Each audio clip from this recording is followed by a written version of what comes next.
சதாசிவம் ஆரம்பாம் சங்கராச்சாரிய மத்தியமாம் அஸ்வதாச்சாரிய பரியந்தாம் வந்தே குரு பரம்பராம். குருவனோட ஆசீர்வாதத்தாலையும் உங்களுடைய சப்போர்ட்னாலையும் நான் காமம் அப்படிங்கிற தலைப்பில் நான் பேசுகிறேங்க. காமம் அப்படிங்கிறது சமஸ்கிருதத்தில் வார்த்தை. அது நல்ல தமிழ் வார்த்தை என்னன்னா ஆசை. ஆசை அப்படின்றது நல்ல வார்த்தை தான், ஆனால் என்னன்னு தெரியல, எல்லாருமே வேண்டாம் வேண்டான்றாங்க. புத்தரில் ஆரம்பித்தார், உன்னுடைய துன்பத்தை அத்தனைக்கு காரணம் ஆசை, ஆசையை விட்டுன்றார். ஆசை அருமின் ஈசனோடாயினும் ஆசை அருமின்னு சொல்கிறாங்க. பற்றுக பற்றன்றான் பற்றினை, எதுக்கு? பற்றினை விடுறதுக்கு. அங்கேயும் பற்று விட சொல்கிறாங்க. எல்லாருமே பற்று விடுன்றாங்களே, எப்படி? ஏன் இதுல இந்த பற்றில் அப்படி என்ன வேண்டாத விஷயங்கள் இருக்கு, ஏன் விடணும்? அப்புறம் நல்லா உட்கார்ந்து யோசனை பண்ணி பார்த்தா பற்றை விட்டுறோம், எப்படி விட முடியும்? எனக்கு ஒரு ஆசை இருந்ததுனால தான் இந்த தலைப்பை தேர்ந்தெடுத்தேன், இந்த இடத்துல வந்திருக்கிறேன், இந்த இடத்துல நான் பேச வேண்டிய ஒரு ஆர்வத்தில் உட்கார்ந்துட்டு இருக்கேன். உலகமே இயங்கிறது பற்றுனாலதான் இயங்கிட்டு இருக்குது. ஏன்னா பற்று இல்லைன்னா எப்படி? இன்னும் சொல்ல போனா பகவானே அந்த குண இதுல தான் விருப்பப்பட்டு பலவாக ஆக வேண்டும் என்று ஆசைப்பட்டார். இந்த உலகம், இந்த பிரபஞ்சம் தோன்றியது, உயிரினங்கள் தோன்றியது, இந்த நம்ம இன்னைக்கு பார்த்துட்டு இருக்கிற உலகம் இருக்குது. இப்போ பகவானுக்கு அந்த ஆசை இருந்தது. கிருஷ்ண பரமாத்மா சொல்றாரு 16வது அத்தியாயத்தில் நினைக்கிறேன், நான் தர்மத்துக்கு முரண்படாத ஆசையாக இருக்கின்றேன் அப்படிங்கிறார். இப்போ பகவான் கிட்ட இருக்குது, பிரம்மத்துக்கிட்ட இருந்துச்சு, ஏன் நம்ம கிட்ட இருக்கக்கூடாது? அப்போ மனிதன்கிட்ட இருக்கிற ஆசையில் ஏதோ ஒரு குறைபாடு இருக்குது அப்படிங்கிறத சாஸ்திரம் தெளிவாக தெரிஞ்சிருக்குது. ஆனால் நம்மளுக்கு தெரிஞ்சிருக்கா? தெரியலங்கிறதுனால தான் சுட்டி காட்டுது. சாஸ்திரம் சொல்றது பொய் ஆகாதுங்கிறது எல்லாருக்கும் தெரிஞ்ச விஷயம், அது உண்மை மட்டும்தான் பேசுது. அப்போ ஆசையினால தான் இத்தனை பிரச்சனைகள் வருங்கிறத பட்டியலிட்டு காட்டுது.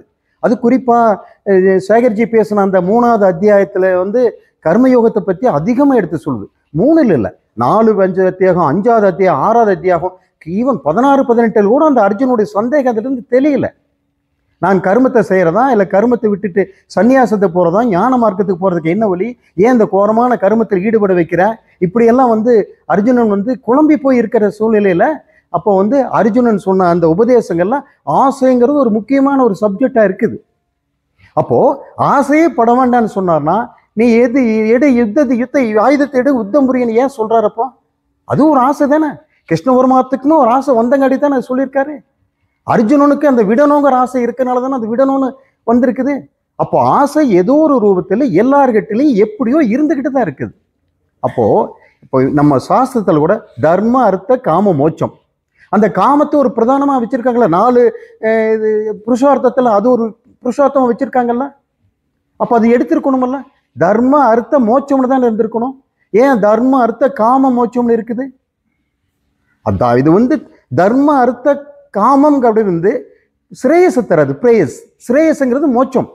அப்போ இந்த தர்மத்தோடு நீ வாழ கத்துக்கணும். எப்படி? தர்மத்தோடு நீ பொருளை ஈட்டு, அது தர்மத்தோட நீ இன்பத்தை அனுபவி.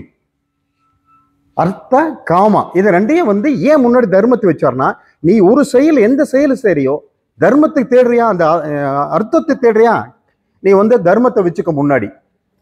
காமத்தை தேடுறியா, அந்த தர்மத்தை வச்சுக்கோ அப்படிங்கிறார்.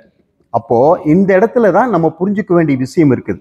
அப்போ காமம் அப்படிங்கிறது தர்மம் அப்படிங்கிற சூழ்நிலையில வரும்போது கிருஷ்ண பரமாத்மா சொன்னாடி, நான் தர்மத்துக்கு விரோதம் இல்லாத, முரண்பாடு இல்லாத ஆசையாக இருக்கின்றேன் அப்படின்னா அந்த ஆசையை சாஸ்திரங்களோ வேற யாருமோ அது குறை சொல்றது இல்லை.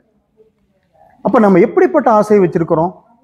பற்று அப்படிங்கிற இந்த ஆசைங்கிறது பற்று அப்படின்னு, அந்த பற்று பல ரூபங்கள் எடுக்குது, பல குட்டிகளை போடுது. அதனால அந்த துன்பங்களை நாம் அனுபவிக்கிறது தான் இந்த பகவத்கீதையில நான் எடுத்திருக்கிற ஸ்லோகம் 36லேருந்து 41 வரைக்கும். அப்போ ஆசைங்கிறது என்ன? முதல்ல எங்கிருந்து வருது? ஏன் மனிதனுக்கு வருது? அந்த ஆசையை நம்மளால் நிறுத்த முடியுமா? அது எண்ணத்திலிருந்து உற்பத்தி ஆகுன்னு சொல்லிச்சுன்னா என்ன? அதை எண்ணத்தை ஒரு மகான் சொல்றாரு, எண்ணத்தை அடக்க நினைத்தால் அலையும், அறிய நினைத்தால் அடங்கும்னார். அப்ப இந்த எண்ணத்தை அறிய நினைக்கணும், அப்போ அடக்க நினைக்க கூடாது. எண்ணங்கள், ஆயிரக்கணக்கான எண்ணங்கள் உற்பத்தி ஆகிட்டே இருக்குது. நம்ம தயானந்த சரஸ்வதி சுவாமி அழகா சொல்லுவாங்க, நீ சினிமாவுக்கு போகாத, வாட்ஸ்அப் பார்க்காத, டிவி இதெல்லாம் எதுவும் பார்க்காத, நீ தனியா ஒரு இடத்துல உட்காரு, உன்னுடைய எண்ணங்களை நீ கவனித்துக் கொண்டிருந்தால் அற்புதமான சினிமாவை நீ பார்க்கலாம் அப்படிங்கிறார். யாருன்னா, நான் கூட ஒரு நாள் உட்கார்ந்து பார்த்தேன், ஒரு 5-10 நிமிஷம்ல எத்தனை ஆயிரம் தெரியுமா? இல்லை இதுதான் எனக்கு கடைசி, நான் வந்து இப்போ நான் வந்துட்டேன், தியான நிலைக்கு வந்துட்டேன் அப்படின்னா. ஒரு சமாதிங்கிறது நம்ம மாதிரி ஒரு ஆன்மீக பயிற்சியில் இருக்கிறவங்களுக்கு கொஞ்சம் கைகூடுது, இல்லைன்னு இல்லை. ஆனால் ஒரு சாமானியப்பட்ட மனிதராக ஈவன் நம்மளுக்கு கூட எண்ணங்கள் வந்து நம்மளை துரத்தி துரத்தி துரத்தி அடிச்சுட்டு இருக்கு. அதை நிவர்த்தி பண்ணவே முடியாது. அதுக்கு நம்ம ஆசைப்படவும் கூடாது. எண்ணங்களை சீரமைக்கணும், ஆசையை சீரமைக்கணும். அப்போ இந்த ஆசை எங்க பிறக்குதுங்கிறத நம்ம முதல்ல உற்பத்தி ஆகிற இடத்தை நம்ம கண்டுபிடிக்கணும்.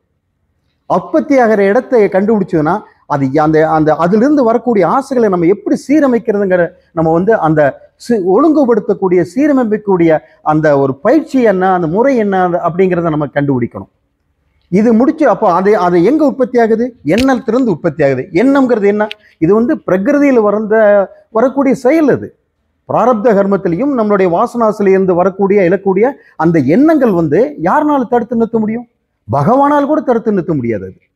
அது நம்ம கிட்ட இருந்து அது வந்து இயற்கையா வந்துட்டு தான் இருக்குது. அதுதான் அதனுடைய இயல்பு. அப்போ இது என்ன ஆகுது? இந்த ஆசைங்கிற ஒண்ணு எங்க உற்பத்தி ஆகுதுன்னா, அந்த இந்திரியங்கள், அந்த இந்திரிய விஷயம் இருக்கு பார்த்தீங்களா, அந்த சென்ஸ் ஆர்கான்ஸ் சொல்றோமே, அந்த சென்ஸ் ஆர்கான்ஸ்ல இருக்கக்கூடிய இந்திரிய விஷயங்கள், அந்த விஷயத்துடைய நாட்டம் வரும்போது அதில் மனதில் எண்ணமாக உதயமாகிறது. சரி, அப்ப ஆசையை நிறுத்திருக்கலாம்ல, எண்ணத்தோடு நிறுத்தலாமல்ல? முடியாது. ஏன்னா அது பிரகிருதியில ரஜோகணத்திலிருந்து உற்பத்தியானது. ரஜோகுணம் எப்படி வேகப்பட்டதாக இருக்கின்றதோ அப்படி வேகப்பட்டதாகத்தான் இந்த ஆசை இருக்கும். இது வந்து நீங்க தடுத்து நிறுத்த முடியாது. அப்போ எண்ணங்களை நிறுத்த முடியாது, ஆசையை நிறுத்த முடியாது. ரைட், அப்போ அதோடு நின்றுக்கலாமே அப்படின்னு பார்க்க போனா, அந்த ஆசை வந்து நம்மளை எப்படி கூட்டிட்டு போகுதுன்னா, நல்ல திசையில கூட்டிட்டு போகுமானா கண்டிப்பா இல்லை. ஆசைகள் வந்து பல பல பல பல பல குட்டிகளை போட்டு பல பல பல தின்பங்களை கொடுத்துட்டு தான் அது ஓய்மொழியா அது நிற்காது. சரி, இந்த ஆசை நிறைவேற்றிட்டோம், அடுத்த ஆசையில இருந்து நம்ம தப்பிச்சுக்கலானா? இல்லை. அப்புறம் 10 ஆசை முளைக்கும். இந்த 10 தானா, அப்புறம் பார்த்துக்கலானா? இல்லை, 100 ஆசை முளைக்கும். சரி, இந்த 100 ஆசை நிறைவேற்றலாமா? இல்லை. நீ ஒரு வாழ்நாள் பூரா உன்னால முடியாது ஆசைகள் இதோட பூர்த்தி செய்யலாங்கிறது. ஏன்னா அது வந்து நெருப்புல ஊத்துற நெய் மாதிரி. நெய்யை ஊத்த ஊத்த நெருப்பு குடு குடு குடுன்னு கேட்க முடியும், போதுன்னு சொல்ல போறது இல்லை. ஆகவே இந்த ஆசையை பத்தி, இந்த காமத்தை பத்தி நம்ம பேசுறது அப்படிங்கிறது வந்து நான் பொருத்தமா இருக்குன்னு நினைச்சேன். நான் தலைப்பு தேர்ந்தெடுக்கிற போது விஷயங்கள் தெரியாம தேர்ந்தெடுத்துட்டோன்னு கூட நான் வருத்தப்பட்டேன். என்னடா அது காமங்கிற தலைப்பை தேர்ந்தெடுத்துட்டோம், ஏதோ ஒரு மாதிரி சொன்னா நான் போயிட்டு கர்ம யோகத்துல அர்ஜுன் அதை பண்ணார் இதை பண்ண ஏதாவது நான் சொல்ல முடியும். ஆனா இப்ப என்னன்னா அதுவே இருக்கு உங்க முன்னாடி. நீங்க இப்ப நான் வரும்போது தூரிட்டு இருந்தது, இங்க உள்ள வந்தா இடிச்சு மழை கொட்டுன்னு கொட்டுது. நீங்க அந்த மாதிரி கொட்டிட்டு போயிட்டீங்க. நான் உட்காந்து தூரில் என்ன பண்ண போறேன்னு எனக்கும் தெரியல இப்போ, ஆச்சுங்களா? அது மாதிரி இப்போ வந்து இவர் ஒரு கர்மயோகத்துல குறிப்பிட்டது மாதிரி அந்த கூட அந்த அர்ஜுனனுக்கு வந்து கிருஷ்ண பரமாத்மா 36லேருந்து 41 வரைக்கும் இந்த காமத்தை பத்தி ரொம்ப தெளிவா சொல்றார். நான் அதைத்தான் உங்களுக்கு நான் வந்து என்னால் முடிஞ்ச அளவுக்கு எடுத்து சொல்லான்ட்டு வந்து, நீங்க கிருஷ்ண பரமாத்மா வந்து 2வது அத்தியாயத்திலேயே இந்த பத்தி சொல்லியிருக்கார். அர்ஜுனனுக்கு வந்துங்க, நீங்க வந்து நம்ம எல்லாம் படிச்சிருக்கோம். 2வது அத்தியாயத்திலேயே வந்து எப்ப என்ன சொல்லியிருக்காங்கன்னு கேட்டீங்கன்னா, அது 63வது ஸ்லோகம். நீங்க 63வது ஸ்லோகம், தியாயதோ விஷயான் பும்சக சங்காஸ்தேஷு பஜாயதே சங்காத் சஞ்ஞாயதே காமக அப்படின்னு சொல்றாங்க. அது கூட இன்னொன்னு சேர்த்து சொல்லிக்கலாம். 63 ரெண்டுக்குமே விளக்கம் வந்து ஒன்னாதான் வரும். காமாத் குரோதஸ்பி ஜாயதே குரோதாத் பவதி சம்மோகா சம்மோகா சம்ருதிப்ரம் சம்ருதிப் ரம்சாத் புத்தி நாசோ பிரணஸ்யதி அப்படின்னு சொல்லி இதுல வந்து ரொம்ப என்ன சொல்லியிருக்கேன்னு கேட்டீங்கன்னா, விஷயங்களை மனதில் அசை போடுவதால் அவற்றின் மீது பற்று பிடிக்கிறது. இப்போ நம்ம ஒரு இந்திரியங்கள் மூலமா நம்ம இது கண்ணு பார்க்குது ஒன்று, காது ஒன்று கேட்குது. நம்ம ஹோட்டல் கடைக்கு போகிறோம், அப்படியே கமன்னு மணக்குது. அப்போ என்ன சொல்லுவோம், இந்த பிரியாணி நாக்கு கேட்குது. அப்போ இந்த விஷயங்கள் சென்ஸ் ஆர்கான்ஸ் இந்திரியங்கள் வந்து எதன் மீது பற்று பிறக்கிறதோ, பற்று பிறந்த இந்த இடத்துல என்ன ஆகுது, ஆசை பிறக்குது. அங்கே ஆசை இருக்குது. ஆசையோடு நின்னா பரவாயில்ல, அது தப்பு கிடையாது. பிரியாணி சாப்பிட்டுட்டு வந்தால் பரவாயில்ல. நல்லா இல்லைன்னா அவங்க கூட சண்டை போடுவோம். அது கோபமாக பிறக்கிறது. எந்த இடத்துல ஆசைக்கு தடை ஏற்படுகிறதோ அங்கே வந்து அது கோபமாக மாறுகிறது. அப்போ காமம் அது அந்த இடத்துல குரோதம் ஆயிடுது. அதைத்தான் இந்த 62வது அத்தியாய இதில் ஸ்லோகத்தில் நம்ம வந்து சொல்றாங்க பகவான். அப்போ 2வது அத்தியாயம் 63வது ஸ்லோகம், 62 நான் சொன்னது, 63 சேர்த்து படித்தேன். 63 இருந்து என்னன்னா, கோபத்திலிருந்து பெரும் மோகமும், பெரும் மோகத்திலிருந்து நினைவு தவறுதலும், நினைவு தவறுதலிலும் புத்தி நாசம் உண்டாகின்றது. புத்தி நாசத்தால் மனிதன் முற்றும் அழிகிறான். வேற ஒன்றும் இல்லை. ரொம்ப பார்த்தீங்கன்னா என்ன ஒரு அற்புதம். இதெல்லாம் வந்துங்க பகவத்கீதை கிருஷ்ண பரமாத்மா அர்ஜுனன் சொன்னதான் நினைச்சிட்டு இருக்கோம். வேதவியாசர் வந்து அவங்க ஏதோ ஒரு எழுதி வச்சுட்டு போனல, முழுக்க முழுக்க இந்த மனித குல சமுதாயத்துக்காகவே கொடுக்கப்பட்ட ஒரு அற்புதமான, உலகத்தில் எங்கேயுமே இல்லாத ஒரு மனித குலத்துக்கு தேவைப்பட்ட கூடிய ஒரு சாஸ்திரம் இது, அந்த விஞ்ஞானம் இது. அந்த அளவுக்கு இங்க வந்து பொக்கிஷம் பொதிஞ்சு கிடக்குது. நம்ம மக்களுக்கு நமக்கே தெரியலங்கிறதான் பெரிய வருத்தமா இருக்குது. அப்போ 2வது அத்தியாயத்துல 63வது ஸ்லோகத்துல கோபத்தில் இருந்து பெரும் மோகம். மோகம்ங்கிறது என்ன? கோபம் வந்து என்ன? சரி, ஆசை வருது, ஆசை தடைபடுது, அது மனிதனுக்கு கோபமா உண்டாகிறது. கோபம் என்ன? அது புத்தியை மறைக்குது.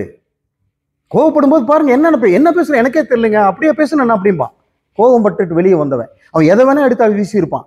ஐயோ அப்படி அடிச்சுட்டுங்களா அப்படிம்பா. அது மாதிரி அது புத்தியை மழுங்கடிச்சிருது. அப்போ பெரும் மோகத்திலிருந்து அந்த நினைவு தவறுதலும். ஆமா, அது என்ன ஆகும்? புத்தியை மறைச்சா என்ன ஆகும்? நினைவே இருக்காது. அவனாவே இருக்க மாட்டான் முதல்ல.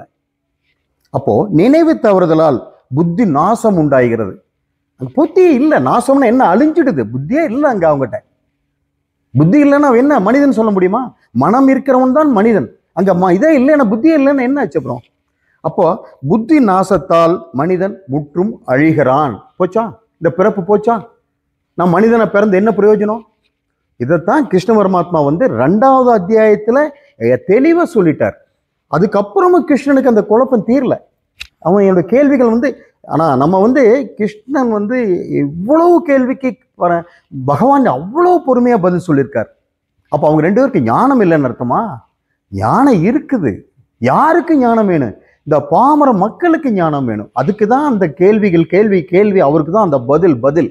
இதை நம்ம முதல்ல புரிஞ்சுட்டு இந்த நம்ம பகவத்கீதை படிக்கிறது நமக்குன்னு படிக்க ஆரம்பிச்சோம்னா நம்மளை வந்து வேற ஒன்றும் வேண்டாம். எல்லா உபநிஷத்துக்கும் இதில் அடங்கிடுச்சு, எல்லா தத்துவங்களும் இதில் அடங்கிடுச்சு. கண்டிப்பாக மோட்சங்கிறது கேரண்டி. ஸோ அப்போ நான் அடுத்து இங்கே வந்து இது 2வது ஸ்லோகம் உங்களுக்கு வந்து ஒரு இதாக கொடுத்தேன், டிப்ஸாக கொடுத்தேங்க. நான் சொல்கிறது வந்து 36ல் இதில் இன்னொரு விஷயம், சுவாரஸ்யமான விஷயம் சொல்கிறேன். நான் வந்து எந்த நோட்ஸும் எடுக்க மாட்டேங்க. நான் பொதுவாக படிக்கும்போது என்ன பண்ணுவேன்னா, நான் பேச ஆரம்பித்தேன்னா மைக்கிலையோ பேசினா எனக்கு என்ன தோணுதோ அந்த இடத்துல அந்த சப்ஜெக்ட்டுக்கு தகுந்த மாதிரி பேசி தான் பழக்கம். ஆமாம். அப்போ நேற்றுக்கு எதேச்சியாக என் சன்னு உட்காந்துட்டு நான் ப்ரிப்பேர் பண்ணலை. என் சன்னிட்ட கேட்டேன், தனுஷ் நான் நாளைக்கு ஸ்பீச் இருக்கப்பா, நான் சரியாக ப்ரிப்பேர் பண்ணமில்ல, புக்கு படித்தா மறந்து போயிடுது, என்ன பண்ணுறதுன்னு தெரியல அப்படின்னா. ஏன்ப்பா நீங்கள் நோட்ஸ் எடுங்களேன் அப்படின்னா. இல்லைப்பா எனக்கு நோட்ஸ் எல்லாம் எடுத்து பழக்கம் இல்லைப்பா அப்படின்னா. இல்லைப்பா நம்ம சுவாமி கூட நோட்ஸ் எடுத்து தானே படிக்கிறாங்க, இப்படியே சொன்னவன். சுவாமி கூட நோட்ஸ் எடுத்து வச்சு பேசுகிறாங்க இல்லையா, அதில் என்ன தப்பு இருக்குது? இல்லைப்பா சுவாமி கூட எனக்கு ஒரு டைம் சொல்லியிருக்காங்க இதையே நான் அப்படின்ட்டு என்ன சரி நீயே எனக்கு சொல்ல பார்க்கலான்னு. எனக்கு ஆச்சரியமாக இருக்குது. 1 மணி நாங்கள் 9 மணிக்கு நான் சொன்னேன், 11 மணிக்கு என்கிட்ட வந்தான் நைட்டு. அப்போ குறிச்சிக்கோங்க. அப்போ நான் சுவாமி முன்னாடி அதை வந்து ஏன்னா அந்த அந்த அந்த சொல்லப்போனால் பிச்சைன்னே நான் சொல்லுவேன். அந்த பிச்சை அவனுக்கு எங்களுக்கெல்லாம் போட்டது சுவாமி தான். அப்போது அந்த விஷயங்கள் தான் எனக்கு இதெல்லாம் இப்போ நான் அதை இந்த இடத்துல நான் சொல்லணும்னு ஆசைப்பட்டேன். இது ஒரு ஆசை தான் எனக்கு, இது ஒரு காமம் தான் நான் உங்கள்கிட்ட சொல்லிக்கணும். நான் அப்போது அது மாதிரி நான் வந்து இப்போ ஒரு 12 மணி வரைக்கும் நாங்கள் 2 பேர் உட்காந்துட்டு, வீட்டில் 3 பேர் உட்காந்து 2 பேர் தான் குறிப்பெடுத்து பேசிகிட்டு இருந்தோம். இன்றைக்கி நான் ஃபேக்ட்ரி போயிட்டேன், வந்தேன், இந்த மாதிரி பண்ணிட்டு இருக்கேன். அப்போ இந்த குறிப்புகள் வந்து எனக்கு ரொம்ப ஆச்சரியமாக இருந்தது. இது பகவத்கீதை இந்த பேசுறதுக்குள்ள சப்ஜெக்ட் அல்ல, இது எனக்குள்ள சப்ஜெக்ட், நான் உணர வேண்டிய சப்ஜெக்ட், இது எனக்குள்ள விதைக்க வேண்டிய சப்ஜெக்ட்னு அப்புறம் நான் முடிவு பண்ணேன். நான் அது அப்போ இந்த 36வது ஸ்லோகத்துல கேட்கிறாரு. நான் டைரக்டா ஸ்லோகத்துக்கு இல்லாமல் கண்டென்ட்டுக்கு வர்றேன், இது அந்த சப்ஜெக்டுக்கு வர்றேங்க. அர்ஜுனன் கேட்கிறார், கிருஷ்ணா, பின் இந்த மனிதன் தான் விரும்பாவிட்டாலும் மனிதன் தான் விரும்பாவிட்டாலும் பலவந்தமாக தூண்டப்பட்டவன் போல் எதனால் ஏவப்பட்டு பாவத்தை செய்கிறான் அப்படின்னு கேட்கிறார். நீங்க இது என்ன அர்த்தம்? அப்போ நம்ம விரும்பாவையே நிறைய காரியங்கள் நடந்துட்டு இருக்குது, நம்ம கட்டுப்பாட்டை மீறி காரியங்கள் நடந்துட்டு இருக்குது. நம்ம நினைச்சிட்டு இருக்கலாம் எல்லாம் நம்ம கட்டுப்பாட்டில் நடக்குது, நிறைய விஷயங்கள் நம்மளுக்கு கட்டுப்பாட்டு மீறி தான் நடக்குது. அதைத்தான் இங்க கிருஷ்ணன் கிட்ட கேட்கிறான். அதை விரும்பாவிட்டாலும் பலவந்தமாக தூண்டப்பட்டவன் போல் எதனால் ஏவப்பட்டு பாவத்தை செய்கிறான்னு கேட்குது. அப்போ அதுக்கு நம்ம ரொம்ப இதே இடத்துல இந்த நம்ம தயானந்த சரஸ்வதி சுவாமிகள் ஒரு டைம் சொன்ன இந்த நம்ம புக்குள் படிச்சிருக்குது. மகாபாரதத்தில் அர்ஜுனன்ட்ட ஒரு கேள்வி கேட்குறான். நீ நல்ல குலத்துல பிறந்திருக்கிற, நல்ல கல்வி கற்றிருக்கிற, நல்ல ஆசான்கிட்டையெல்லாம் பயிற்சி எடுத்திருக்கிற, இப்படி ஒரு உயர்ந்த குலத்துல பிறந்தவன் நீ இப்படி ஒரு பாவகரமான காரியங்களை செய்யலாமா அப்படின்னு அர்ஜுன்கிட்ட கேட்குறான். அர்ஜுன் அதுக்கு சொல்றான், எனக்கு நல்லது எது கெட்டது எது தெரியுது, பாவம் எது தர்மம் எது அதர்மம் எது எனக்கு தெரியுது. ஆனாலும் என் மனதுக்குள்ள ஏதோ ஒன்று இருந்து கொண்டு பலவந்தமாக என்னை தூண்டி இந்த பாவ காரியங்களை செய்ய வைக்கிறது அப்படிங்கிறான். யாருக்கு? அத்தனை வேதங்கள் படித்தவனுக்கு, அத்தனை புண்ணியங்களை பெற்றவனுக்கு, சிவபெருமானையே என்னன்னு கேட்கக்கூடிய பலசாலிக்கு தன்னுடைய மனத்தை கட்டுப்படுத்த முடியல. தன் மனத்துக்குள்ள ஏதோ ஒன்று இருந்து அவனையே மீறி அவனையும் மீறி ஒரு என்ன ஒன்று இயக்கிட்டு இருக்குது, அவன் ஏங்கல அப்படிங்கிறான். அப்ப அதைத்தான் இங்க சொல்றார், எது ஒன்று இயக்குதுங்கிறார். இந்த ஸ்லோகம் அந்த துரியோதனன் சொன்னதுக்கு இங்க ரொம்ப பொருத்தமா இருக்குது. அப்போ கடந்த சில ஸ்லோகங்களில் மனிதனுக்கு இயல்பாகவே ஒவ்வொரு விஷயத்தை பொறுத்தும் விருப்பு வெறுப்புகள் உள்ளன. ஆனால் அவற்றின் வசத்தில் அவன் அகப்பட்டு கொள்ளக்கூடாது என்றும், கடினமாகவோ பிடிக்காததாகவோ இருந்தாலும் சுதர்மத்தையும் ஒவ்வொருவரும் செய்ய வேண்டும் என்றும் கூறப்பட்டது. அப்போ இங்க அப்போ சுதர்மத்தை எல்லாரும் பின்பற்றணும். சுதர்மங்கிறது ஜி அழகா சொன்னாங்க. என்ன தனக்கு விதிக்கப்பட்டதோ அதை அதில் செஞ்சு மரணமே, கீதை அழகா சொல்லுது. அதனால மரணமே ஏற்பட்டாலும் பரவாயில்ல, ஏத்துக்கோ.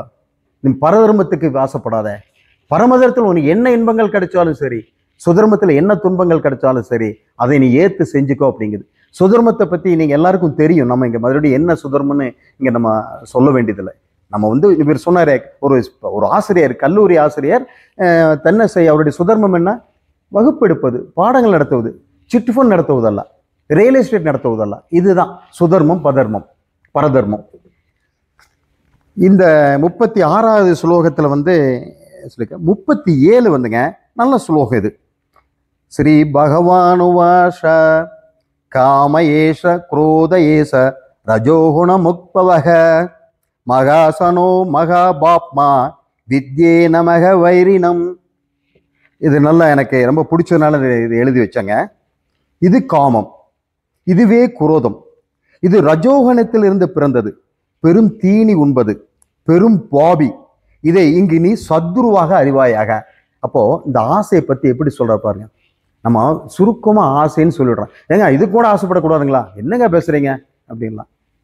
ஆசைப்பட வேண்டாம்னு சொல்லல, இங்க சொல்றாரு சுவாமி பகவான் சொல்றாரு. என்ன சொல்றாரு? அப்போ இந்த இடத்துல இன்னொரு டிப்ஸ் நான் சொல்றேங்க. ஆதிசங்கரர் இந்த ஸ்லோகத்துக்கு உரை எழுதும்போது பகவான் அப்படின்னா, ஏன்னா பகவான்கிறது முன்னாடியே 2 இடத்துல வந்திருக்கிறதா சுட்டி காட்டுறாங்க சுவாமி. முதல்ல 2 அத்தியாயத்தில், 2வது அத்தியாயத்துல, 3வது அத்தியாயத்துல பகவான் அப்படின்னா பகா என்றால் பண்புகள், வான் என்றால் உடையவன், தனவான், பலவான் அப்படிங்கிற மாதிரி 6 பண்புகளை உடையவன் பகவான் அப்படிங்கிறத இந்த இடத்துல அவர் எடுத்து வைக்கிறாரு. அது என்னன்னு கேட்டீங்கன்னா, ஐஸ்வர்யம், வீரியம், யசஸ், ஸ்ரீ, வைராக்கியம், ஞானம். அப்போ ஐஸ்வர்யம் அப்படிங்கிறது ஆளும் தன்மை, பகவானுடைய ஆளும் தன்மை. வீரியம்ங்கிறது சக்தி, யசஸ் அப்படிங்கிறது புகழ், அப்போ ஸ்ரீங்கிறது பெரும் செல்வம், அந்த செல்வம். அப்போ வைராக்கியம்ங்கிறது ஒப்பற்ற வைராக்கியம். நம்மகிட்ட இருக்கிற வைராக்கியம் இல்லை, அவர்கிட்ட இருக்கிற முழுமையிலிருந்து பிறந்த வைராக்கியம். அது நம்ம என்ன பற்றாக்குறையிலிருந்து பிறந்த வைராக்கியம் நம்மகிட்ட இருக்கிறதெல்லாம். அப்போ ஞானம், குறைவில்லாத அறிவு, இதுதான் அந்த 6 பண்புகள் சொல்றாரு. இன்னொன்று சொல்றாரு, அதாவது இந்த பிரபஞ்சம் தோற்றமும் ஒடுக்கமும், அப்புறம் மனிதனுடைய பாவ புண்ணியத்தினால் வரக்கூடிய பிறப்பு இறப்பு. இன்னொன்று வந்து சொல்கிறாங்க வித்யா அவித்யா. இப்படியும் அங்கே சுவாமி ஆதிசங்கரர் இதுக்கு விளக்கம், பகவானுக்கு விளக்கம் கொடுத்துருக்காரு. இது ஒரு சும்மா பகவான் உபாஷா அப்படிங்கிறதுனால இந்த விளக்கத்தை எனக்கு கொடுத்தங்க. ஆசையே தவறான செயல்களுக்கு காரணம். இங்க பகவான் அர்ஜுனனிடம் ஒருவர் தவறான செயல்களை செய்வதற்கு அவருடைய எண்ணங்களே காரணம் என்கின்றார். மனிதன் எந்த எண்ணத்துடன் ஒன்றும் போது அது அந்த அந்த எண்ணத்தோட அந்த எண்ணம் உற்பத்தி ஆகுனா அந்த எண்ணத்தோடு ஒன்றும் போதும்போது அந்த எண்ணம் வலிமை பெறுகிறது. அதுக்கு ஸ்ட்ரென்த். அது நம்ம உதாசீனப்படுத்தினா அது வேற. அந்த எண்ணத்தை நம்ம தியானிச்சோம்னா அது வலிமை பெறுகின்றது. அப்ப எண்ணங்கள் ஆசையாக உருமாறுகின்றன. அந்த அப்படி இருக்கையில் அவன் விரும்பாவிட்டாலும் பாவம் செய்கிறான் என்பதன் காரணம் என்ன? இப்ப இந்த தலைப்புக்கு வந்து அவன் விரும்பாட்டி கூட ஏன் காரணங்கண்ணா? ஏனென்றால் அந்த ஆசை தகாததென்று அறிந்த போதிலும் அதை தடுத்து நிறுத்த அவனுக்கு மன வலிமை இல்லை. அப்ப நம்மகிட்ட ஒரு ஆசை பிறக்குதுன்னா அது தப்புன்னு தெரிஞ்சா கூட நம்ம வந்து தடுத்து நிறுத்தறதுக்கான மனசக்தி இல்லை. நம்மகிட்ட என்ன காம்ப்ரமைஸ் பண்ணிக்கிறோம்.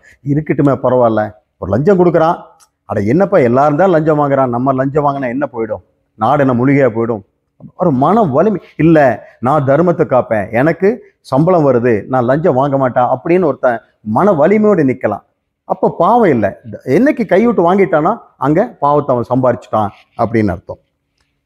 அப்போ நான் இந்த இடத்துல எனக்கு ஒரு சந்தேகம் குரு முன்னாடி நான் என்ன சொல்றேன்னா, பலவந்தமாக எப்படி செய்ய முடியும்? ஏதோ ஒரு நான் என்ன ஆசை சந்தேகப்படுறேன்னா, ஏதோ ஒரு ஹிடன் ஆசை நம்மகிட்ட இருக்கணும் இல்லையா?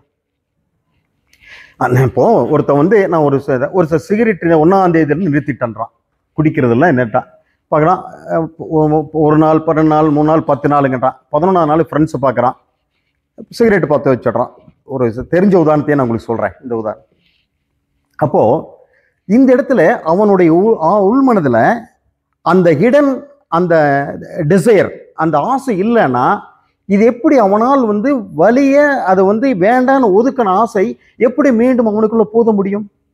அப்போ ஒவ்வொருத்தருகிட்டையும் ஹிடன் ஆசைங்கிறது ஒன்று இருக்குது. அதையும் முறியடிக்கக்கூடிய வலிமை நம்ம மனதுக்கு இருந்துச்சுன்னு சொல்லுச்சுன்னா அந்த ஆசை முளையிலேயே கிள்ளிடலாம். அதை தான் இங்கே வந்து தெளிவாக சொல்கிறாங்க. அப்போ வந்து அந்த காமம் வந்து சக்தி வாய்ந்ததாகிறது. காமம் எதிலிருந்து வருது? நம்ம பிரகிருதியில ரஜோகுணத்திலிருந்து வந்ததுன்னு நான் ஆரம்பிக்கும் பேசும்போது சொன்னேன். விவேகம் சத்துவ குணத்திலிருந்து பிறக்கிறது. விவேகம் காமன் நமக்கு நன்மை செய்யாமல் தீமையை செய்யும் எதிரி வைரி என்று இங்கு கூறப்படுகிறது. இவர் என்ன சொல்றாரு? அந்த காமங்கிறது ஆசைங்கிறது நமக்கு நன்மை செய்யாது, தீமையை தான் செய்யும் அப்படின்னு வைரி என்று கூறப்படுகிறது. இந்த ஆசையானது கோபம் குரோதம் என்று வேறொரு முகம் கொண்டது. ஒரு காயினுக்கு 2 பக்கம் இருக்கிற மாதிரி ஒரு ஆசை வந்து கண்டிப்பா காமத்தையும் குரோதத்தையும் தான் கொடுக்கும். அதனுடைய இதெல்லாம் ஒட்டி பிறந்தது. இதெல்லாம் சகோதர சகோதரிகள் மாதிரி. ஆசையானது தான் பூர்த்தி செய்யப்படாவிட்டால் தன்னை தடுப்பவரை நோக்கி கோபமா மாறியது. அதுதான் பாருங்க, நம்ம எதாவது ஆசைப்பட்டோம்னா யார் மேல கோவப்படுது? அந்த ஆசை யார் ஒருத்தர் குறுக்கு நின்னதை தடுக்கிறாங்களோ அவங்க மேல இது கோபமாக மாறும். அது எப்படி பண்ணாலும் சரி. நீங்க நம்ம வீட்டிலேயே எடுத்துட்டீங்கன்னு சொல்லிச்சுன்னா அப்படித்தான். நம்ம வந்து அதுவும் குறிப்பா பண்ணா நம்மளோட வலிமை கம்மி குன்றி இருக்காங்க பாரு, அவங்க மேல கோவம் அதிகமாக. ரொம்ப பலசாலிட்டு கோவம் அதிகம் வராது. ஏன்னா அவங்ககிட்ட போய் நம்ம ஒன்றும் பண்ண முடியாது. வீட்டில் யாரா கேட்போம்? ஒய்ஃப் தான் கிடைப்பாங்க. ஆமா, இப்போ சொன்னாங்களே நான் இட்லி கேட்டால் உப்புமா செஞ்சு வச்சேன்னு, யார் மனுஷன் சாப்பிடுவானு கேட்போம். ஆக்சுவலா நீ மனுஷனா இருந்தா நீ சாப்பிட்றதா இருந்தா மனுஷன் சாப்பிடலன்னா என்னமோட்டு போயிடுவாங்க. இது என்னன்னா வலியவர்கள் மீது தான் கோபம் திரும்பும். எப்போ? அந்த ஆசைக்கு தடை வரும்போது. ஆசையானது தான் பூர்த்தி செய்யப்படவிட்டால் தன்னை திரும்பி தடுப்பவரை நோக்கி கோபம் உருவெடுக்க. காமம் குரோதமாக உருவெடுக்கையில் அதை மகாபாவம்னு பகவான் இங்க சொல்றார். இந்த இடத்துல சொன்னார் இல்லைங்களா? அப்போ மகாபாவங்கிறது காமம் வந்து காமத்தோட சரி குரோதமா மாறி. குரோதம்ங்கிறது என்னன்னு கேட்டீங்கன்னா கோபம். நான் என்ன சொல்றேன், கோபம் கூட தப்பு இல்லைன்னு சுவாமி முன்னால சில விஷயங்கள் எல்லாம் பேசினா தான் நாளைக்கு விளக்கம் கிடைக்கும். ரௌத்ரம் பழகுன்றாங்க. அப்போ ஏன் குரோதத்தை ஏன் தப்புறாங்க? நான் என்ன நினைக்கிறேன்னா வன்மம் தான் கூடாதுன்னு நினைக்கிறேன்.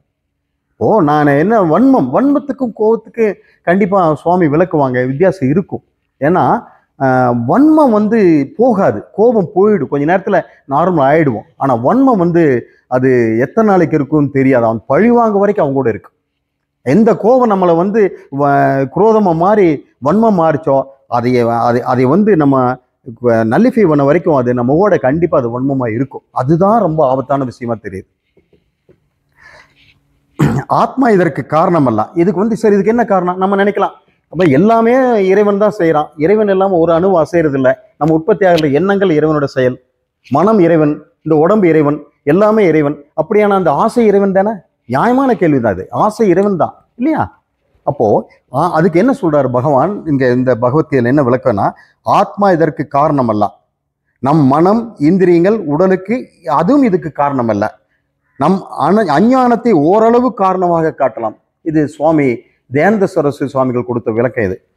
பின் எதுதான் உண்மையான காரணம் என்றால் காமமே உண்மையான காரணம். அப்போ ஆத்மா வந்து பூர்ணமானவர். பூர்ணமானவருக்கு அவர் வந்து இது வந்து நிர்குணன் கிட்ட எப்படி குணங்கள் இருந்தால் தானே குணம் ஒட்டும். ஆசைங்கிறது ஒரு குணம். நிர்குணன் கிட்ட எப்படி அந்த குணம் ஒட்டும், அது எப்படி மாற்றும்? ஸோ இதுக்கு கண்டிப்பாக ஆத்மா அதுக்கு காரணமே இல்லை. சரி, அப்போ இந்திரியங்கள், இந்த உடம்பு, இந்த மனம், இதை காரணமாக சொல்லலாம்ல? அதையும் சொல்ல முடியாது. ஏன்னு கேட்டால் அது ஜடப்பொருள் அது. அப்போ ஜடத்தில் வந்து இது வந்து ஆசை உற்பத்தி ஆகாது. அப்போ எங்க இது எது காரணம்னு கேட்டிங்கன்னா, இந்த பிரகிருதினால, நம்ம வந்து ரஜோகணத்தினால, இந்த மனசுல இயல்பா நடக்கக்கூடிய செயல்னால, இந்திரிய விஷயங்கள்னால ஆசை உண்டாது. அப்ப இந்த இதுக்கெல்லாம் எல்லாம் யாரு காரணம்னு கேட்டா இறைவன் கிடையாது, உடல் கிடையாது, மனம் கிடையாது, இது வந்து முழுக்க ஆசைதான் காரணம்னு சுவாமி தயானந்த சுவாமி இதுக்கு விளக்கம் கொடுக்குறாங்க. அப்போ இது ஆசை சரி, ஆசை வந்து சரி நம்ம ஆசை திருப்திப்படுத்திடலாமா அப்படின்னா, குட்டிச்சாத்தா மாதிரி என்ன சொல்லுவாங்க, குட்டிச்சாத்தான்னு திருப்தியப்படுத்த முடியாதுப்பாங்க. அது கொண்டு போய் கடல் மணல் என்ன சொல்லுவாங்க அப்படின்லாம் நான் கேள்விப்பட்டிருக்கேன் சின்ன வயசுல. அதை விட மோசம் பகவான் ஆசைக்கு இங்கு மகா சனகா என்று மற்றொரு அடைச்சொல்லி கூறுகிறார். பெரும் தீனிக்காரன் என்று பொருள். காமமானது எப்பொழுதும் போதும் என்று சொல்வதில்லை. மேலும் மேலும் நெய்யை ஊற்றி நெருப்பை அணைக்க முயல்வது போன்றது காமம் அப்படின்னு சொல்றார். அப்போ அந்த ஆசை ஒன்று உள்ளுக்குள்ள வந்துருச்சுன்னா கண்டிப்பா இது என்ன பண்ணுன்னு கேட்டீங்கன்னா, அது பெரும் தீனிக்காரன் அப்படின்னு இந்த ஸ்லோகத்தில் சொல்லுது.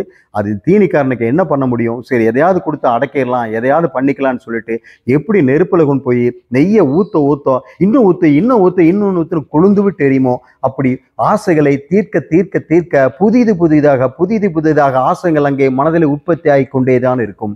அப்ப இதுக்கு என்னதான் பண்றது பகவான் பின்னாடி சொல்ல போறாங்க. அடுத்து ஸ்லோகம் 38. எப்படி நெருப்பு புகையினாலும் கண்ணாடி அழுக்கினாலும் கருப்பையினாலும் மறைக்கப்படுகிறதோ அம்மாதிரியே எதனால் காமத்தினால் எது விவேகம் மறைக்கப்படுகிறது. இது 38வது ஸ்லோகம். அப்போ நெருப்பு வந்துங்க பிரகாசமா இருக்குது. அந்த நெருப்புக்கு போய் யாரும் வந்து எதையும் மறைக்க முடியாது. ஆனா அந்த நெருப்புலயே உற்பத்தி ஆகிற புகை அதை மறைக்குது. இப்போ இந்த ஆசை எப்படின்னு கேட்டீங்கன்னா மனசுலதான் உற்பத்தி ஆகுது ஆச்சுங்களா. அப்போ இந்த மனசுலயே உற்பத்தி ஆகிற ஆசை தான் நம்மளை வந்து மோகமாகவும் புத்தியை மறைக்குது. அதைத்தான் இங்க சொல்றாரு. அந்த நெருப்பே அடுத்தது வந்து பொதுவாக விவேகம் இது வந்து சொல்றாரு. பொதுவாக விவேகம் இருவகைப்படும். ஒன்று வந்து தர்மம் அதர்மம், இதை நம்ம பார்த்துருக்கிறோம். மற்றொன்று ஆத்மா அனாத்மா விவேகம். தர்ம அதர்ம விவேகம், ஆத்மா அனாத்ம விவேகம். இந்த ஞானத்தை உடையவர் புத்தியானது அதே மனதில் உண்டாகும் ஆசையினால் மூடப்பட்டு விடுகிறது. அப்படி அந்த அந்த அந்த தர்ம அதர்ம விவேகம், ஆத்மா அனாத்ம விவேகம் இருந்தாலும் கூட அந்த ஞானம் இருந்தாலும் அதே மனசுல உண்டாகிற ஆசை வந்து மூடப்பட்டு விடுகிறது. அதைத்தான் நெருப்பு பிரகாசமானாலும் கூட அந்த நெருப்பிலிருந்தே உற்பத்தியாகின்ற புகை அதை மறைத்து விடுகிறதுங்கிறத இதை சொல்றார். என்னதான் ஞானம் இருந்தாலும் இந்த ஆசை வந்து அந்த ஞானத்தை மூடிடுதுங்கிறார். பிரகாச ஸ்வரூபமான நெருப்பு எப்படி புகையினால் மூடப்பட்டு பிரகாசம் குன்றி போகின்றதோ அம்மாதிரியே காமத்தினால் மறைக்கப்பட்டு மழுங்கிய விவேக புத்தி எனும் குரல் அடக்கப்படுகிறது. ஏன் 3 உதாரணங்கள் இங்க கொடுத்துருவாரு. ஒன்று வந்து இது, ரெண்டாவது வந்து கண்ணாடியில வந்து இருக்கின்ற அழுக்கு பிம்பத்தை சரியாக காட்டாது, இது ஒன்று. அடுத்தது வந்து இப்போ நம்ம பார்த்தோம் இல்லையா, கருவில் இருக்கின்ற கருவை கருப்பை மறைக்கின்றது. ஏன் 3 உதாரணங்களுக்கு பகவான் கொடுக்கணும்? ஏதோ ஒன்று கொடுத்துட்டு அதோட முடிச்சுட்டு போயிருக்கலாமல்ல.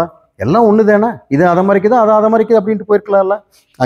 இங்கே வந்து கண்ணாடியில் இருக்கிற அழுக்கை வந்து போகணும்னா நல்லா சோப்பு போட்டு தண்ணி போட்டு நல்லா அழுத்த தேய்ச்சி தொடச்சாதான் அதனுடைய பிரகாசம் வெளிப்படும். அப்போதான் அதனுடைய நமக்கு பிம்பம் நம்ம பார்க்க முடியும். அப்போது சில ஆசைகள் அப்படித்தான். சரி, இந்த ஆசையை வந்து இதை நம்ம சினிமாவுக்கு போகலாமான்னா போக வேண்டாம்னு விட்டு போட்டு போயிடலாம். இது இந்த புகை மூட்டமாக இருக்கிறது, அதை வந்து நெருப்பு மறைக்கிறதுங்கிறது அந்த மாதிரி ஆசை. இந்த மாதிரி ஆசை எப்படிப்பட்ட ஆசை? ரொம்ப இதில் வந்து என்ன சொல்கிறாருன்னா, இப்போ சூப்பர் மார்க்கெட்டுக்கு போகிறோம். சில ஆட்களை விவேகத்தை மறைத்தாலும் அது தற்காலிகமானதாகும். சூப்பர் மார்க்கெட் போகிறோம், பொருள் வாங்கலாம் வாங்காமல் இருக்கலாம், அது நெருப்பை சிறிதை ஊற்றிவிட்டும் புகை நீங்கி விடுவது போன்று சிந்தித்து பார்த்து விலகி விடலாம். சில ஆசைகளை பொறுத்த மட்டில் சிந்தித்து பார்த்தாலும் மட்டும் அவற்றை விளக்க முடிவதில்லை. கொஞ்சம் கடின முயற்சியும் மன உறுதியும் வேண்டும். ரொம்ப கொஞ்சம் கஷ்டப்பட்டதான் முடியும். சும்மா இது மாதிரி சூப்பர் மார்க்கெட் போய் அது வேண்டான்னு வந்த மாதிரி வந்துட முடியாது. அதுக்கு தான் அவர் வந்து அந்த கண்ணாடி உதாரணத்தை கொடுக்குறாங்க. அப்போ விருந்து இப்போ நம்ம ஒரு வீட்டுக்கு சாப்பிட போகிறோம். இப்போ நான் இங்கே எனக்கு கொடுத்தாங்க சாயங்காலம் வந்து இது காந்திநாதன் தான் இந்த பிளேட்டு. அதில் வந்து ஸ்வீட்டு வந்து நான் எடுத்து தனியாக வச்சுட்டேன். அதை எடுத்து நான் எல்லா பிளேட்லையும் ஸ்வீட் இருக்குது, கொஞ்சம் சபலம் தான், என்ன கொஞ்சம் சாப்பிட்டு பார்க்கலாமேன்னு. ஆனாலும் தன்னுடைய திடமான வலிமை, மன வலிமையினால இது நான் ஸ்வீட் சாப்பிட்டேன்னா இன்னைக்கு என்னோட சுகர் லெவல் ஏறிடும், இது வேண்டாம், கொஞ்சம் மிச்சர் மட்டும், அது கொஞ்சம் மிச்சர் மட்டும் தான் சாப்பிட்டுட்டு வந்தேன். ஸோ இந்த மாதிரி கொஞ்சம் மனதை திடமாக அந்த இடத்துல முடிவெடுத்து செய்யக்கூடிய விஷயத்துக்கு உதாரணமாக கண்ணாடி உதாரணத்தை குறிப்பிட்டார் பகவான். அடுத்தது வந்து ஒரு குழந்தை ஒரு கருப்பையினால் மூடப்பட்டு விடுகிறது அப்படின்னு சொல்லிச்சுன்னா, ஏன் அந்த உதாரணம் சொன்னீங்கன்னா, சில ஆசைகள் வந்து இந்த 2 ஆசை மாதிரியெல்லாம் நம்ம நீக்கிக்க முடியாதுங்க. எப்படின்னு கேட்டிங்கன்னா, அது ரொம்ப சமயோஜித புத்தி, அறிவு, பொறுமை இதெல்லாம் தேவைப்படும். சரி, ஒரு உதாரணம் சொல்கிறேன். இந்த காலத்தில் நம்ம நடக்கிற உதாரணங்கள் சினிமாலையும் வரலாம் தான் சொல்கிறேன். ஒரு பையன் வந்து ஒரு பொண்ணை விரும்பிட்டான். அந்த பொண்ணை விரும்பிட்ட வந்து இவன் வந்து நம்ம குலம் கோத்திரத்துக்கு அந்த குலம் கோத்திரத்துக்கு நம்ம ஒத்து வராது. நம்ம பழக்க வழக்கங்களுக்கு, நம்ம பூஜை பரிகாரங்களுக்கு அது ஒத்து வராது. வீட்டில் இருக்கிறவங்க பெரியவங்க சொல்கிறாங்க, இல்லைடா நம்ம கல்யாணம் மூச்சு வச்சிருவோம்டா, இந்த மாதிரியெல்லாம் வந்து இருக்குது, நம்மெல்லாம் வந்து அது கூட ஒத்து வாழ முடியாதப்பா, உனக்கும் சிரமமாக இருக்கும் பின்னாடி அப்படிங்கிறான். பையன் அதை வந்து காதில் வாங்கிக்கிற மாதிரியே இல்லை. அப்போது என்ன பண்ண முடியும்? பையனை வந்து திருத்த முடியல, நம்மளும் அதை ஏற்றுக்கவும் முடியல, ஒரே போராட்டமாக தான் இருக்குது. ஆனால் அது என்ன பண்ண வேண்டிங்கன்னா, அந்த பையனாக மனம் திருந்த வரைக்கும் நம்மளுடைய சொல்ல வேண்டியதை சொல்லிக்கிட்டே இருந்து, அவனுக்கு அறிவை கொடுத்துக்கிட்டே இருந்து, அந்த விஷயம் நடைபெறும் வரைக்கும் நம்ம பொறுத்துத்தான் ஆகணும். அதுக்கு காலங்கள் வரும். அதனால தான் அந்த கருவில் இருக்கிற குழந்தை வெளியே வர வரைக்கும் அந்த கருப்பை மூடி இருப்பதே நம்மால் எதுவும் செய்ய முடியாது. அந்த காலகட்டம் வரை நாம் அதுக்கு பொறுமையாக இருந்துக்க வேண்டும் என்பது தான் இந்த குறிக்கிறாங்க. அப்படிப்பட்ட ஆசைகளும் நம்முள் இருக்கின்றது. ஆசைகள் இத்தனை விதமாக இருக்கின்றது. எல்லா ஆசைகளும் ஒரே மாதிரி நாம் எடுத்துக்கொள்ளக்கூடாது. எளிமையாக எடுத்துக்கொள்ளக்கூடிய ஆசை ஒன்று இருக்கின்றது. சிலது சிரமப்பட்டு சிரத்தையோடு மன வலிமையோடு அதை ஹேண்டில் பண்ணக்கூடிய ஆசை இருக்கின்றது. என்ன மன வலிமை இருந்தாலும், என்ன நம்மகிட்ட அறிவு இருந்தாலும், என்ன நம்மகிட்ட அனுபவங்கள் இருந்தாலும், என்ன சூழ படைகள் இருந்தாலும், அந்த சூழ்நிலையில் அந்த காமமானது நிவர்த்தியாக காலகட்டங்களில் தான் நிவர்த்தியாகும் என்று நாம் பொறுமை காப்பதை தவிர இங்கு வேறு வழி இல்லை என்பதை இந்த 3வது உதாரணங்கள் சுட்டி காட்டுகின்றது. அடுத்ததாக 39வது ஸ்லோகங்க. அர்ஜுனா சொல்றார், பகவான் சொல்றார், ஞானிகளுக்கு என்றும் பகைவனானதும் ஆசை என்ற உருக்கொண்டு எளிதில் திருப்தி அடையாததுமான இந்த தீயினால் ஞானமானது மறைக்கப்பட்டுள்ளது. பாருங்க, எப்படி திரும்ப திரும்ப இதையே சொல்றார். திரும்ப திரும்ப ஏன் ஒரு ஸ்லோகத்தில் நமக்கு புரியல, எத்தனை ஸ்லோகம் சொல்றாரே, நமக்கு ஆச்சரியமா இருக்குது. அதனால தான் படிக்க படிக்க நான் எழுதணும்னு எனக்கு ஒரு ஆசை வந்துச்சு.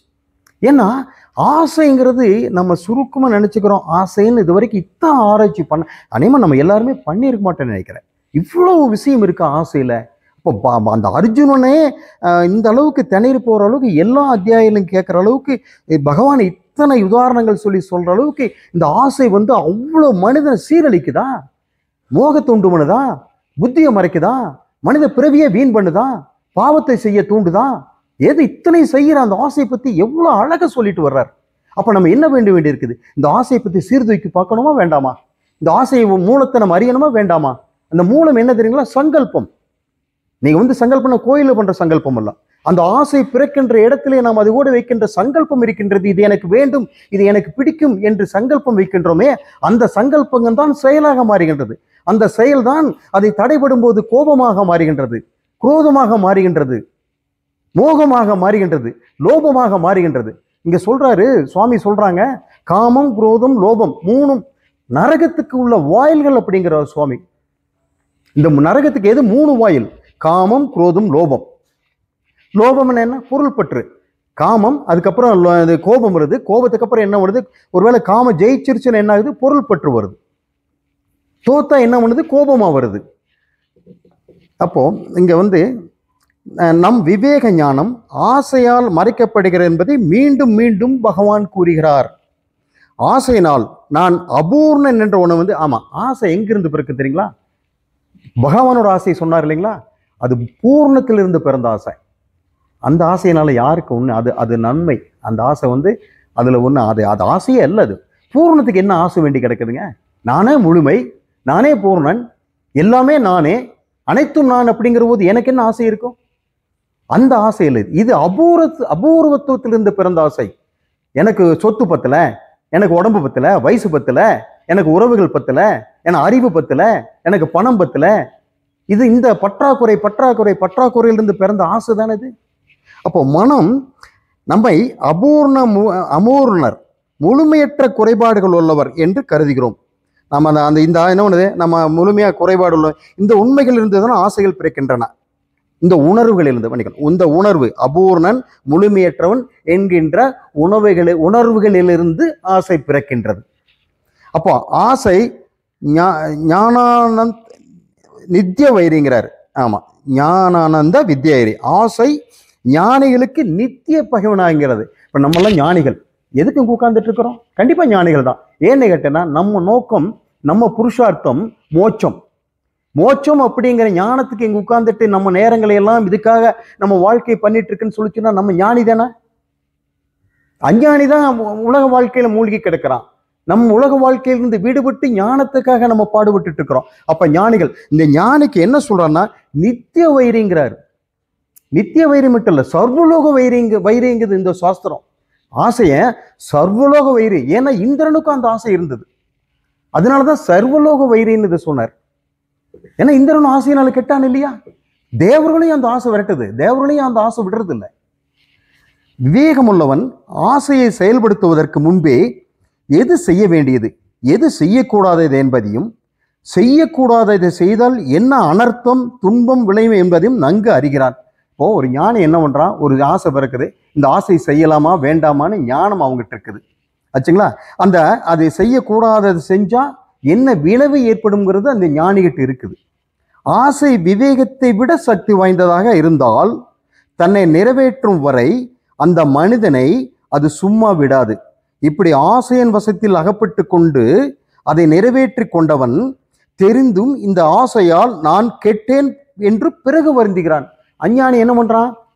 அந்த மன வலிமை இல்லை அவங்ககிட்ட, அந்த ஆசையை செய்யக்கூடிய சக்தி அவங்ககிட்ட இல்லை. அப்ப என்ன பண்றான்? வீழ்ந்துடுறான், ஆசைக்கு வீழ்ந்துடுறான். ஆசை ஜெயிக்குது. ஆசை ஜெயிச்சா என்ன ஆகும்? இவனுக்கு இன்பமா வரும், துன்பம் வரும்.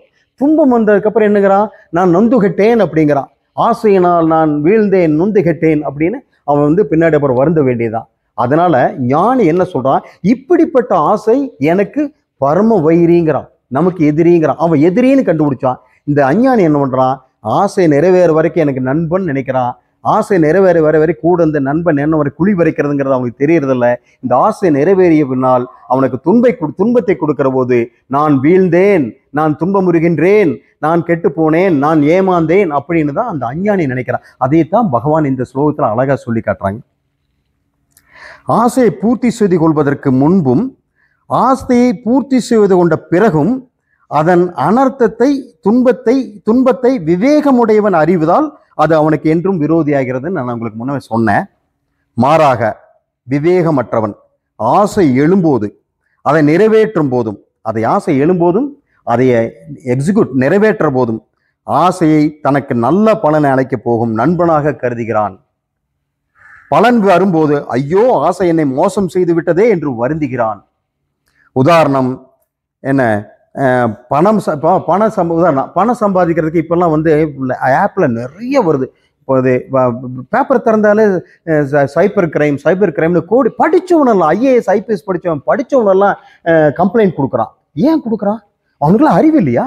எல்லாம் எத்தனை நிர்வாகத்தை பண்ணிட்டு வந்தோம். ஐபிஎஸ் ஆஃபீஸர்லாம் எத்தனை பண்ணிட்டு வந்தான். நான் படித்த பேப்பரில் நிறைய பேர் இப்போ படித்தவனெல்லாம் இந்த ஆசைங்கிறதுனால தப்பை பண்ணி போட்டு பயந்துக்கிட்டு ஏன் இந்த மாதிரி போகிறான்? அதைத்தான் அந்த விவேகமற்றவனுக்கு ஆசை துன்பமாக மாறுகிறது, வைரியாக மாறுகிறது, நண்பனாக இருந்து எதிரியாக மாறுகிறது. இந்த ஸ்லோகத்தில் பகவான் அழகா சுட்டி காட்டுறாங்க.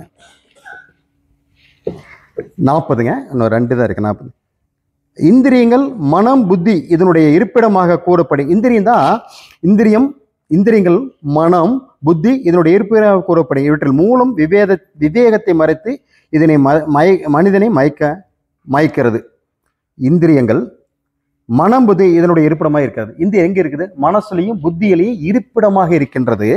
இவற்றின் மூலம் விவேகத்தை, அந்த விவேகம், அந்த பகுத்தறிவு கூட இருக்குல்ல விவேகம், தர்ம அதர்மம், ஆத்மா அனாத்மா, அந்த விவேகத்தை மறைச்சிட்டு இது மனுஷனை மயக்கிடுது.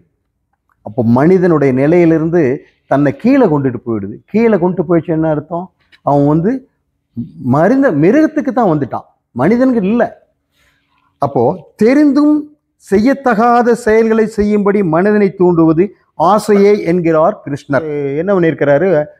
அவனும் விவசாயி அந்த பட்டா மாறுதலுக்கே எதுக்கோ நடந்திருக்கிறான். ரொம்ப நாள் ஆயிடுச்சு, மாற்றி தரமாட்டேன்ட்டாரு. அப்புறம் எல்லாம் செக்ஷன் இருந்து கிளர்க்கு தாசில்தாருக்கு மாற்றி கொடுத்துட்டாரு இதையே. சரி போய் கேட்டிருக்கிறான். சரி எல்லாம் கீழே போய் பாருன்ருக்கிறான். அசிஸ்டன்ட் என்னமா ஒரு 50,000 எடுத்துட்டு வாங்க, இல்லை ஈஸியாக வேலையை முடிச்சிடலான் இருக்கான். அவருக்கு என்னன்னு தெரியல. இல்லை இப்படி செய்யக்கூடாதுன்னு அவருக்குள்ள ஏதோ உள்ள சொன்னோன்னே அது போய் லஞ்ச ஒழிப்புத்துறையில் சொல்லி ரசாயன தடவை நோட்டை கொடுத்து அவர் பிடிச்சி கையங்கலமாக 2 பேரை கூட்டிகிட்டு போகிறாங்க. ஏன் என் குடும்பம் என்ன ஆகுறது? அவனுடைய கௌரவம் என்ன ஆகிறது? அவனுடைய எதிர்காலம் என்ன ஆகிறது? எல்லாம் என்ன? ஆசை தானே துன்பத்துக்காரனா? இன்னைக்கு பேப்பரில் படிச்சுட்டு வந்த ஒரு உதாரணம்.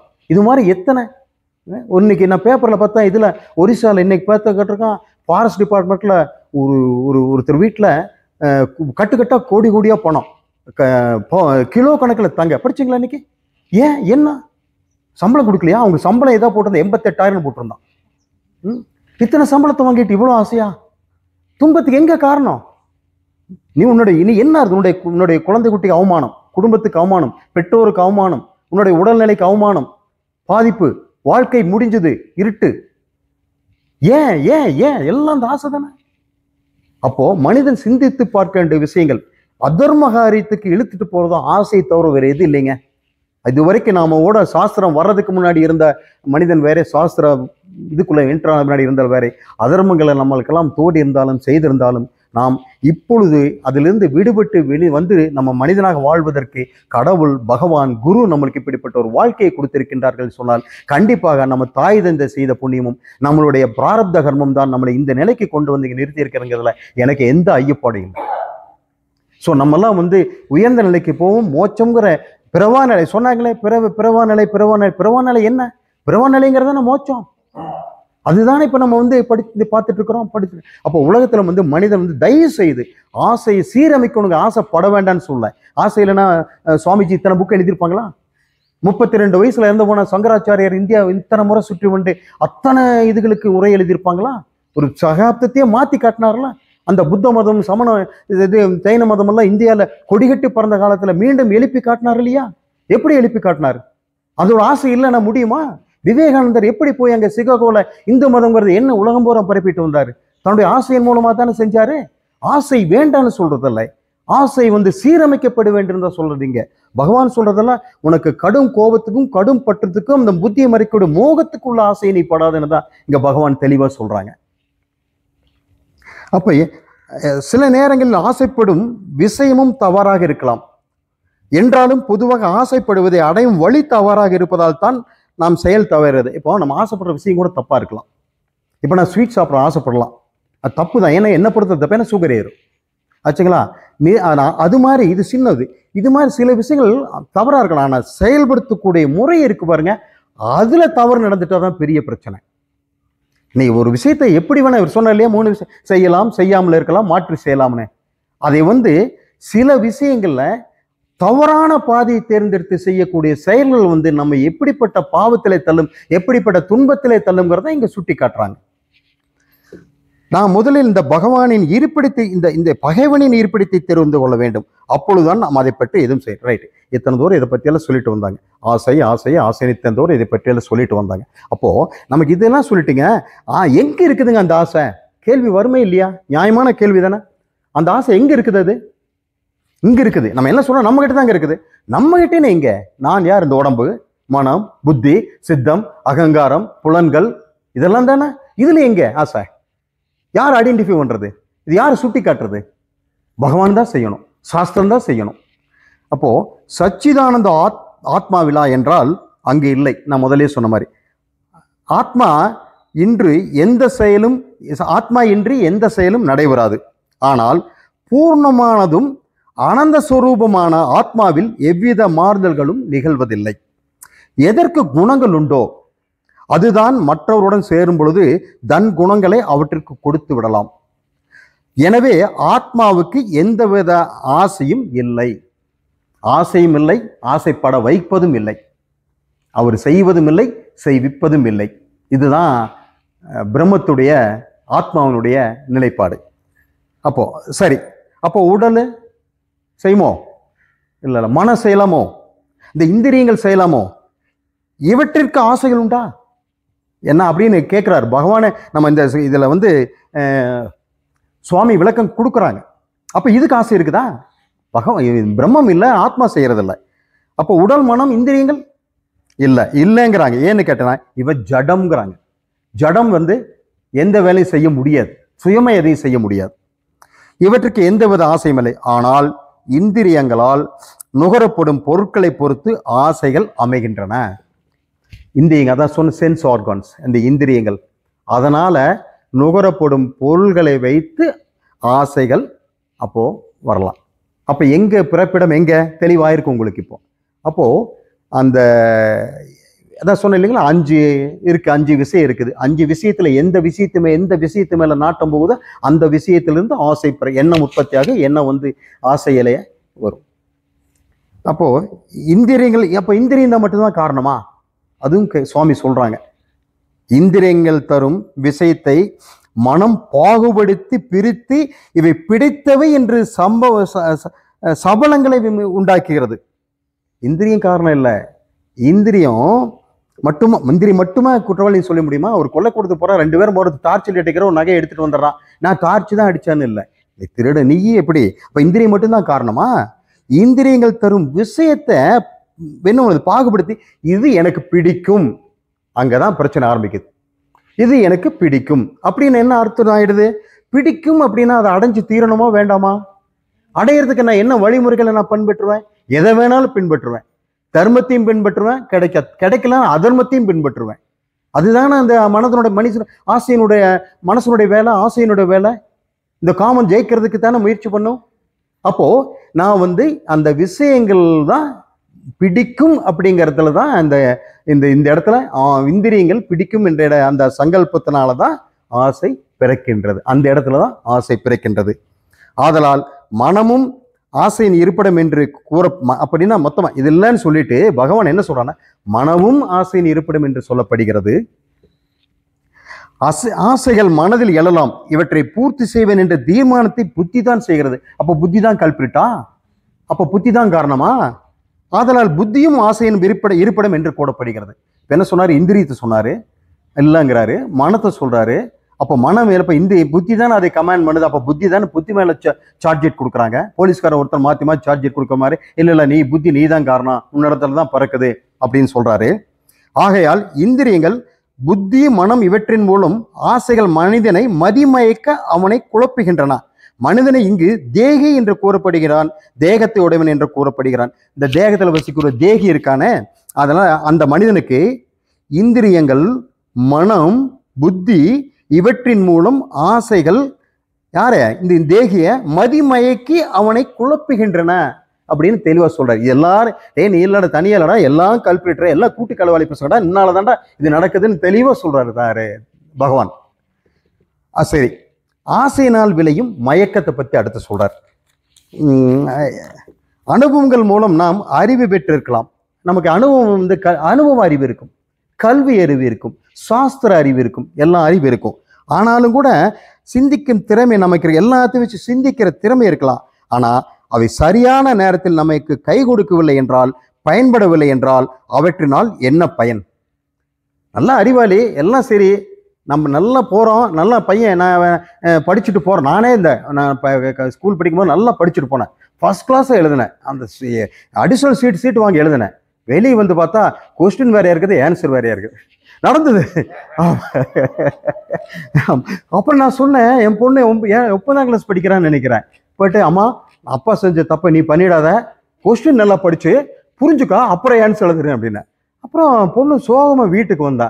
ஏம்மா நல்லா சயின்ஸு மேத்ஸ் வந்தால் அப்பா எங்கே இருந்தாலும் கூப்பிட்டுருப்படிப்பா, வாங்கப்பான்னு. ஏம்மா நல்லா எழுதுனியா தானே? எழுதுப்பா. ஏப்பா? அப்பா எல்லாம் தெரியும்ப்பா, பதில் பூரா தெரியும், நீங்கள் நல்ல கொஸ்டின் படிச்சு சொன்னீங்களா, எனக்கு அதுலேயே அரை மணி நேரம் போயிடுச்சுப்பா அப்படின்னா. கேள்வியப்பா படிச்சு வந்துடு அப்படி. இந்த மாதிரி அறிவாளத்தால் இருந்து என்ன பிரயோஜனம் சொல்லுங்க? இது நடந்துச்சு இது. அதனால அனுபவ அறிவு இருக்கலாம், ஏட்டுக்கல்வி இருக்கலாம், சாஸ்திர கல்வி இருக்கலாம், எல்லா கல்வி இருக்கலாம், சமயத்துக்கு பயன்படணும் இல்லையா? அதை தாங்க பகவான் சொல்றார். அதனால் அறிவு இருந்தும் நமக்கு தேவைப்படும் போது அதை உதவவில்லை என்றால் அதனால் என்ன பயன்? நமக்கு அது ஏன் பயன்படவில்லை என்பதற்கு நம்மை பந்தப்படுத்தும் நம் ஆசைகள் தான் காரணம் என்று இங்கு கூறப்படுகிறது. ஏன் அந்த அப்போ அவ்வளோ அறிவு இருந்து ஏன் பயன்படலை? ஏன் அறிவாளிகள்லாம் ஜெயிலில் உட்காந்துருக்கா?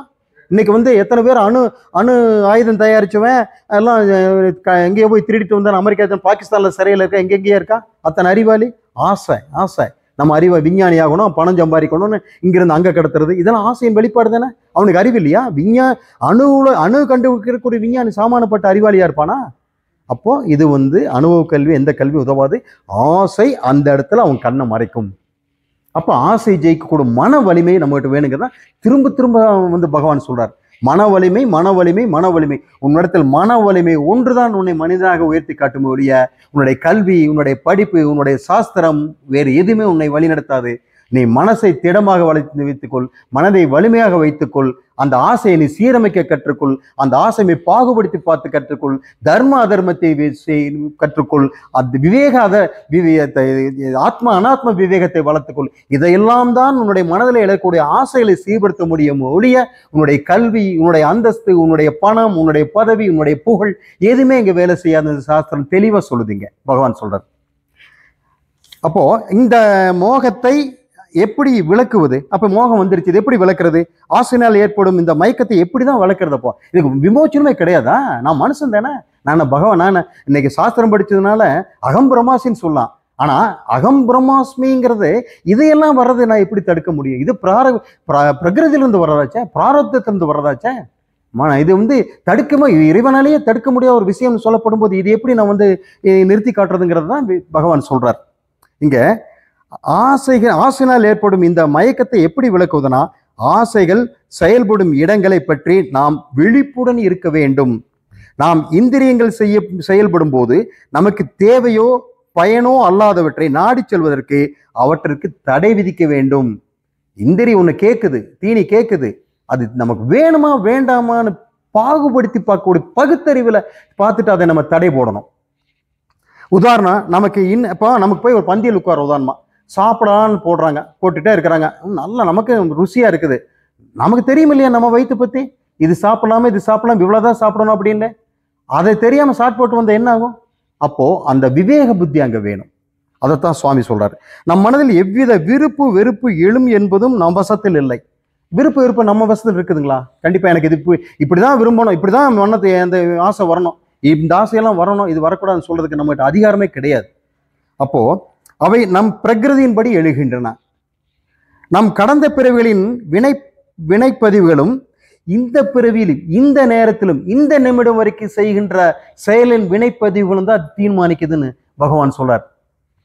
அப்போ நம் மனதில் எழும் விருப்பு வெறுப்புகளையும் சிந்தனை ஓட்டங்களையும் இந்த சென்ற பிறவியும் இந்த பிறவி இந்த நேரத்தில் வரக்கூடிய வினைப்பதிவுகள் வந்து தீர்மானிக்குதுங்கிற சொல்றதுனால அதுக்கு என்ன பண்ணணும்? அப்போ ரொம்ப சிம்பிள், ஒன்று சொல்ல, அகக்கரணம் புறக்கரணம், நம்ம தத்துவபோதத்தில் சொல்லுமாதான் சம தம, அதுதான் இந்த ஆசையை சீரமைக்க முடியும். இப்போ சமங்கிறது என்ன? உங்களுக்கு தெரியும். ஆசை வந்து பிறக்கிற போதே அந்த இடத்துல அந்த ஆசையை பற்றி நம்ம சிந்திச்சு நம்ம மனதில் அதை வந்து வேணும் அல்லது அதை நிராகரிக்கக்கூடிய ஒரு அந்த மனோ வலிமை அது அந்த நம்ம ஒன்று இருக்கிறது, அதுதான் அவற்றுடன் ஒன்றி அவைகளுக்கு துணை போகாமல் இருந்தாலாகும். இது அது வந்து ஒன்று இருக்கிறது, அதுதான் அவற்றுடன் ஒன்றி அவைகளுக்கு துணை அந்த அந்த ஆசைக்கு துணை போகாமல இருந்தா அதுதான் சமம். ஆசை வந்து துணை போகக்கூடாது. நம்ம மனசுலயே நம்ம அதை கட்டுப்படுத்திக்கணும், மனசுலயே அதை ஆராய்ச்சி பண்ணணும், மனசுலயே சிந்திக்கணும்.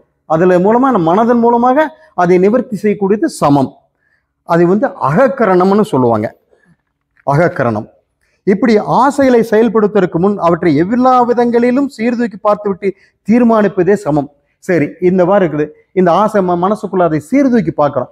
சீர்தூக்கி பார்த்து நம்ம இந்த புலன்கள் மூலமாகவும் என்ன மனத்தின் மூலமாகவும் நம்ம வந்து தீர்மானிச்சதை நிராகரிக்கிறோம் பார்த்தீங்களா, அல்லது ஏற்றுக்கிறோம் பார்த்தீங்களா, அந்த தீர்மானிக்கூடிய சக்திக்கு பேர் சமம். அதை வந்து புறக்கரணம்னு சாஸ்திரம் சொல்லுது. அப்போது இப்போ நம்ம அதுக்கு உதாரணத்துக்கு வந்து நம்ம உட்காந்துட்டு அரட்டை அடிக்கிறோம், நம்ம அந்த நேரத்தில் இங்கே கிளாஸ் கேட்கலாம், அது வேண்டான்னு ஒதுக்கு தள்ளுறது, அது சமம். அப்போ அதே மாதிரி டிவி பார்த்துட்டு இருக்கிற நேரத்தில் போய் புக் எடுத்து படிக்கலாம், இதெல்லாம் சமம். அப்போ சமம் தமம் இதுதான் வந்து நம்ம ஆசைகளை சீரமைக்கிறதுக்கு உண்டான வழிமுறைகள்னு பகவான் சொல்றார். அதில் வந்து உங்களுக்கு ஒரு நல்ல விஷயம், நான் சமயத்தில் ஒரு இதில் கேட்டாங்க யூடியூப்ல, 4D அதை வந்து தத்துவபோதத்தில் சொன்ன டி அது வந்து வைராக்கியம், விவேகம், வைராக்கியம், சமதம சட்க சம்பந்தி, முமுட்சுத்துவம் இல்லைங்களா. அது வந்து இது இருக்கு இல்லைங்களா, டிஸ்கிரிமினேஷன் அது விவேகம், டிஸ்பேஷன் வைராக்கியம், டிசிப்ளின் சமதம சட்க சம்பந்தி, முமுட்சுத்துவம் டிசைர் டுவர்ட்ஸ் மோக்ஷா. இந்த 4 நம்ம மனசுல வச்சுட்டோன்னு சொல்லிச்சுன்னா ஒவ்வொரு ஆசையிலும் ஒவ்வொரு செயலிலும் இந்த 4D நம்ம அப்ளை பண்ணி பார்த்தோம்னு சொல்லிச்சுன்னா நம்ம கண்டிப்பா ஆசைகளை நம்ம வந்து சீரமைக்க முடியும். நீ ஆசையில அறவை எடுக்கணும்னு யார் பகவான் எங்கேயுமே சொல்லலை.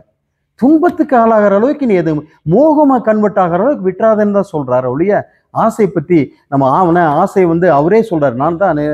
நான் ஏற்கனவே சொன்ன மாதிரி தர்மத்துக்கு முரண்படாத ஆசையாக இருக்கிறேன் அவரு நான் படிச்ச ஞாபகம் வந்து 16வது அத்தியாயம் நினைக்கிறேங்க. பரத குலத்தில் பிறந்தவனே, நீ முதலில் இந்திரியங்களை அடக்கிவிட்டு ஞானத்தையும் விஞ்ஞானத்தையும் அளிக்கும் இந்த பாபியை கட்டாயமாக அழித்து விடுங்கிறார். மறுபடியும் இந்திரியங்க பரத குலத்தில் சிறந்தவனே யாரு? அர்ஜுனன் சொல்றார் பகவான். நீ முதலில் இந்திரியங்களை அடக்கிவிட்டு, எதை அடக்க சொல்ற? முதல்ல இந்திரியங்களை என்ன? The sense organs. ஞானத்தையும் விஞ்ஞானத்தையும் அளிக்கும் இந்த பாபியை கட்டாயமா அழித்து விடுங்கிறார். ஞானம் புரிஞ்சது, விஞ்ஞானத்தை அழிக்க சொல்றார். இப்போ ஞானத்தையும் விஞ்ஞானத்தையும் அளிக்கக்கூடிய சக்தி அப்படிப்பட்ட மகா பாவிங்கிறார். எதைய? இந்த ஆசைய. அவர் எவ்வளவு ஒரு கடுமையான வார்த்தை பாருங்க. இந்த கடுமையான வார்த்தை உபயோகப்படுத்தினா அதில் எப்படி கடுமையான விளைவுகள் இருக்குங்கிறத நம்ம சற்று சிந்திச்சு பார்க்கணும். அப்போ இங்கு கிருஷ்ணர் அர்ஜுனனிடம் குரோதமாக மாறக்கூடிய விவேகத்தை மறைத்து பலவிதம் பாவகாரியங்களை செய்விக்கக்கூடியதுமான ஆசையை கட்டாயமாக அழித்துவிடு என்கின்றார்.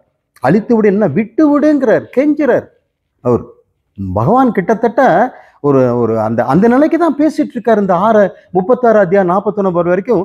இப்ப என்ன சொல்ல போனா நம்ம பகவானுங்கனால சொல்ல போகிறோம், அந்த அளவுக்கு இறங்கி கேட்கிறார், கெஞ்சி கேட்கிறார், நம்ம வருந்தி கேட்கிறார். டே மனிதனுங்களா, இது வேண்டாம்ப்பா, உன்னை பாவக்குழியில தள்ளும், உன்னை துன்பத்துல தள்ளும், நீ ஆசையை சீரமைச்சுக்கோ, ஆசையை வந்து வழி நடத்துற ஆசையை எடுத்துக்கோ, உன்னை துன்பக்கடல் எடுத்துறது, துயரத்துல கொண்டு போய் விடுறது, மோகத்துக்கு கொண்டு வந்து புத்தியை மறைக்கிறது, இதெல்லாம் எடுத்துறப்பா, உன்னை ஏன்னு கேட்டா நம்ம பாவத்துல தள்ளிடுன்னு சொல்லி திரும்ப திரும்ப திரும்ப திரும்ப இந்த சாஸ்திரத்தை நம்ம சொல்றத தயவுசெய்து நம்ம எப்படி எடுத்துக்கணும்? கிருஷ்ணனுக்கும் அர்ஜுனுக்கும் நடந்த சம்பாஷணையாக எடுத்துக்கொள்ளாமல் இதெல்லாம் நாம் நமக்குள் பேசிக்கொண்டதாக எடுத்துக்கொண்டு இந்த வாழ்க்கையில் கடைபிடிக்கணுங்கிறதா இந்த வாய்ப்பின் மூலமா உங்களை நான் கேட்டுக்கிறேங்க.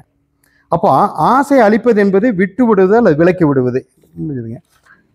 அப்போ இதுல வந்து இப்போ இது ஆசை வருதுங்க. இப்போ ஒருத்தர் ஃபோன் பண்றாரு, ஹலோ அங்கிறாரு, நம்ம என்ன பண்றோம்? எடுக்கல. ஹலோ ஹலோ அப்படி எடுக்கிறோம், கட் பண்ணிடுறோம். ஹலோ எடுக்கிறோம், கட் பண்ணிடுறோம். பண்றாரு. எத்தனை ட்ரிப் பண்ணுவாருங்க? ஒரு 10 ட்ரிப் பண்ணுவாருங்களா? ஓ, இவன் நம்மளை மதிக்க மாட்டேங்கிறான்னு மறுபடியும் பண்ண மாட்டார் இல்லையா? இதே தாங்க ஆசை மனசுக்குள்ள வருது, விட்டுரு, ஃபோனை எடுக்காத, மறுபடியும் வருது, சரி எடுத்துட்டு வச்சிரு, ஹலோ ஹலோங்க வச்சிரு, திட்டு 2 திட்டு வாங்கிக்க வச்சுடு, என்ன திட்ட போகுது. நானே ஒரு உதாரணம் பாருங்க, நம்ம சுவாமிகிட்ட எல்லாம் அடைக்கலமானதுக்கு பின்னாடி ஒரு சின்ன அந்த இடத்துல ஒரு விஷயத்தை நான் சொல்லி ஆகணும். 2-3 நாளைக்கு முன்னாடி நைட்டு எனக்கு வேலைக்கு ஆள் வேணும், எப்படியோ தெரிஞ்சுட்டான். நான் குண்டூரா என்னமோ ஆந்திரால இருந்து ஒரு கேட்குறான், ஹிந்தியில் அறகுறை தமிழில் பேசுகிறான். சார் நீங்களுக்கு ஆள் வேணுமா அப்படின்னு. ஆமாம், அப்போ எனக்கு ஆள் தேவைப்படுதுப்பா. எதுனா பாய்லருக்கு 3 பேர் வேணும், ஹெல்ப்பர் எத்தனை, ஆப்ரேட்டர் எத்தனை, ஹெல்ப்பர் 2 பேர், ஆப்ரேட்டர் ஒரு ஆளுப்பா. என்ன சம்பளம் என்ன கேட்ட, சம்பளத்தெல்லாம் சொன்னான். சரிண்ணா சரிப்பா அனுப்பிச்சி வைக்கிறேன் அப்படின்னா. சார் நீங்கள் பணம் போடுங்க சார், அப்போ தான் அனுப்புனா. எவ்வளோடான்னு கேட்டேன். தலைக்கு 1000 போடுங்கண்ணா. எனக்கு கொஞ்சம் சந்தேகம் வந்தது, போடல. அப்புறம் பஸ்ஸு 7 மணிக்கு இருக்குது சார்னா, திரும்ப திரும்ப கூப்பிட்டா, நான் ஃபோனை எடுக்கலை. அப்புறம் கொஞ்சம் நேரம் கழிச்சு ஒரு 9:30 மணி 10 மணியே இருக்கும். சரி என்னதான் பேச எடுத்து நான் ஹலோன்னு சொல்ல எடுத்தான். அவனுக்கு தெரிஞ்சு தமிழில் திட்ட ஆரம்பிச்சிட்டான், என்னென்னமோ திட்டினான்.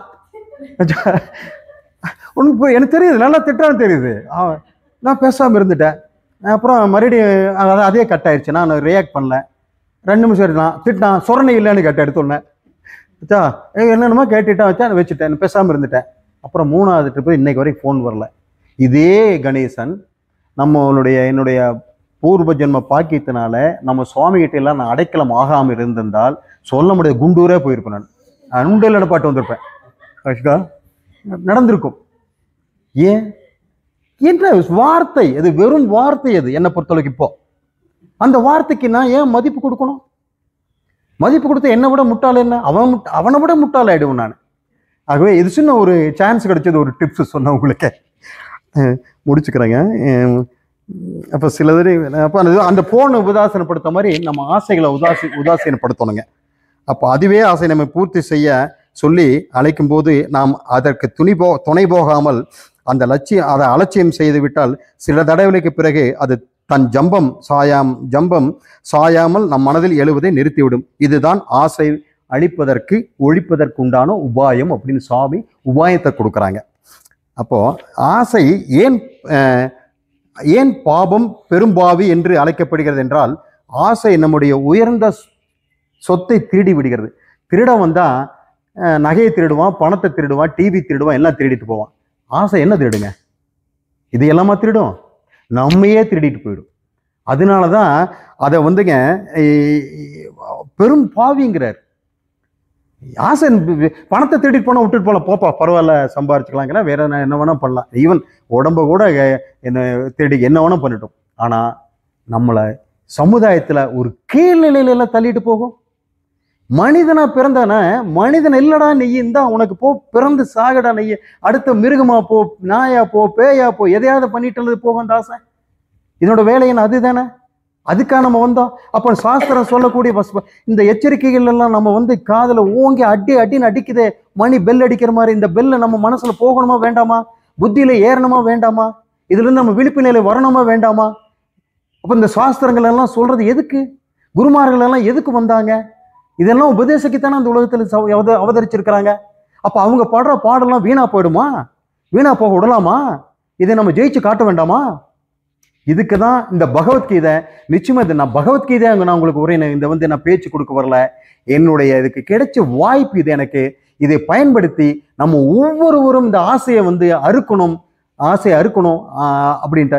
ஆசை அருமின் ஈசனோட ஆயினும் ஆசை அருமின் அப்படின்னு சொல்லி போட்டு அந்த ஈசனோட கூட ஆசை அறுத்துட்டு நியாயமான இந்த வாழ்க்கைக்கு என்னென்ன ஆசைகள் நமக்கு தேவைப்படுதோ அந்த போட்ல நம்ம டிராவல் பண்ணி, அந்த ஷிப்பில் டிராவல் பண்ணி இந்த பிறவை பெருங்கடலை கடந்தே தீரணும்னு கேட்டுட்டு, அந்த இன்னொன்று விஞ்ஞானம் ஞானம் விஞ்ஞானம்னு சொன்னார். ஞானம் அப்படிங்கிறது என்னன்னு கேட்டிங்கன்னா, சாஸ்திரமும் குருமார்களும் உபதேசிக்கின்ற ஞான கருத்துக்கள், விவேகம், இது தர்ம அதர்மம், ஆத்மா அனாத்மா, இதை பற்றிய இதை இந்த ஞானத்தை அது சாப்பிட்ரும், அழிச்சுடுன்றார். அப்போ விஞ்ஞானம்னா என்ன? இந்த விஞ்ஞானம் அப்படிங்கிறது இந்த குருமார்கள் மூலமாகவும் சாஸ்திரங்கள் மூலமாகவும் பெற்ற அறிவை நாம் தியானித்து ஜீரணித்து தன்மயமாக ஆகிடும் இல்லைங்களா, அதுதான் விஞ்ஞானம். அதையும் அழிச்சுடுற அப்படிங்கிறார். உன்னோட ஞானத்தையும் அழிச்சுடு. குருமார்கள் அந்த கஷ்டப்பட்டு கொடுத்த அந்த நீ அதையே தியானிச்சு அதுவாகவே ஆகி நீ தன்மயமா ஆயிட்டில்ற, அதுவும் போயிடுண்டா பாவி, பார்த்துக்கோ, எச்சரிக்கையாரு மனிதனே அப்படின்னு சொல்லி இங்க 41வது ஸ்லோகத்துல சொல்றாரு. நான் இன்னும் கொஞ்சம் முடிச்சுக்கிறேங்க. அப்போ சமம் தமம் பழகினா ஆசைகளை சீரமைக்கலாம். ஆசை எங்கே தோன்றுகின்ற இடம் எது என்றால் ஆசையை சீரமைச்சிடலாம். ஆசையை நம்ம அதுக்கு வலு சேர்க்காம மனதில் வலிமையை கொண்டுட்டு வந்தோம்னா ஆசையை சீரமைச்சிடலாம். இந்த மாதிரி சாஸ்திரங்கள் கூறிய அறிவுரைகளை, குருமார்கள் நமக்கு உபதேசிக்கின்ற உபதேசங்களையும் நாம் தினமும் தினமும் தியானித்து தியானித்து தியானித்து அதுவாக இவர் சொன்னாருங்களா விஞ்ஞானம், அது நம்ம தன்மயமாயிட்டோம்னா நாம் பிறவி கடனை பிறப்பது நிச்சயம் நிச்சயம் நிச்சயம் என்று கூறிட்டு, எனக்கு குரு நான் பேசலை, உண்மையிலே சொல்கிறேன். நான் வரும்போது 0. நான் ப்ரிப்பேர் பண்ணது என் பையன் கூட உட்காந்து 2 மணி நேரம். அதுக்கப்புறம் எனக்கு இன்னைக்கு அலுவல் அதிகமாக இருந்துச்சு. இதையெல்லாம் அவன் மூலமாக 12 மணி வரைக்கும் நாங்கள் உட்காந்து கிடைக்கிற புக் எடுத்து வச்சு நான் அந்த நோட்ஸ் எடுத்துகிட்டு படித்தேன். ஸோ நான் என்ன வேண்டிட்டு வந்தேன்னா, சுவாமி சங்கரானந்தா இன்னைக்கு அவர் பேசுகிறார், நிர்மல் கணேசன் பேசலை. வெற்றினாலும் அவருக்கு புகழ், தோல்வினாலும் அவருக்கு தான் அப்படின்னு சொல்லிட்டு தான் நான் உட்கார்ந்தேன். உங்களுடைய ஆதரவுக்கு ரொம்ப நன்றி, குருவுக்கு நன்றி, எல்லாத்துக்கும் நன்றிங்க.